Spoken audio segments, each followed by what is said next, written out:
பிரபல மலையாள நடிகர் கலாபவன் மணியின் மரணத்தில் சந்தேகம் எழுந்துள்ள நிலையில் அவரது உறவினர்கள் உட்பட 5 பேரிடம் காவல்துறை விசாரணை நடத்தியுள்ளனர். கேரள மாநிலம் சாலக்குடியை பூர்வீகமாக கொண்ட நடிகர் கலாபவன் மணி நேற்று திடீரென இரத்தவாந்தி எடுத்ததாக கூறப்படுகிறது. இதையடுத்து சிகிச்சைக்காக கொச்சியில் உள்ள தனியார் மருத்துவமனையில் அனுமதிக்கப்பட்டார்.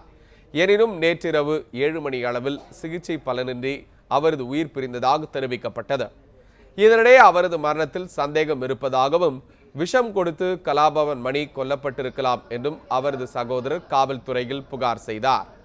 அதன் அடிப்படையில் வழக்கு பதிவு செய்த காவல்துறையினர் ஒரு நடிகர் உட்பட கலாபவன் மணியின் குடும்பத்தைச் சேர்ந்த 5 பேரிடம் விசாரணை நடத்தியதாக தகவல்கள் வெளியாகியுள்ளன.